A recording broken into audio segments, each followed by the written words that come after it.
will be cutting and sorting these different tools that these scientists use onto those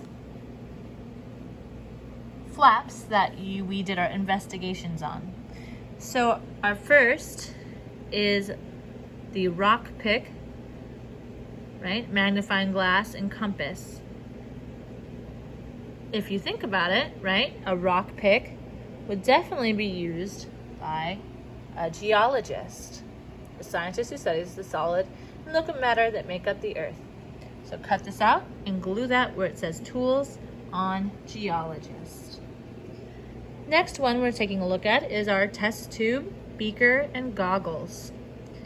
Though goggles may be used by a marine biologist, we have to think about the test tube and the beaker as well.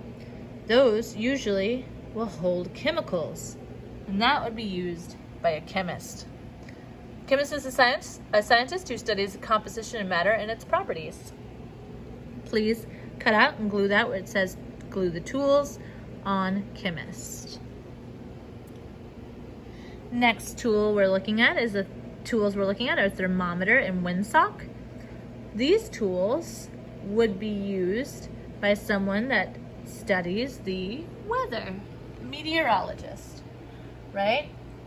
Predict weather and climate. They study the atmosphere. Again, thermometer and windsock, cut that out, glue that on the tools of a meteorologist. Then you'll have the thermal camera and plankton net. On those, you will have the marine biologist. Plankton is a type of fish. That would be our good clue there. A marine biologist is a scientist who studies the ocean and ocean life, marine life as an ecosystem. We have our telescope and spacecraft, right? And spacecraft is a really big hint, right? Because we know that an astronomer is a scientist who studies the universe and objects within it. So you will cut out the telescope and the spacecraft and put it on the tools for an astronomer. And then we have our secateurs, trowel, and camera, right? That looks an awful lot like gardening tools, and a botanist would use these gardening tools for studying plants. So make sure you cut out secateurs, trowel, and camera and glue it on the tools for a botanist. Then we have our microscope, scalpel, and binoculars. On there, you are going to cut those out and put it on our zoologist, right? They study behavior and genetics, diseases, and progression of life for animals and wildlife, right? And so there you can see binoculars would be a good hint because they'd see animals from far away, right? And then they're studying these different things of an animal. So cut this out, glue that on tools for a zoologist. And then of course we have these blank ones here. This blank one is for a science student. We are actually going to be drawing some tools that a science student might use, right? They would use a science book, right? A book,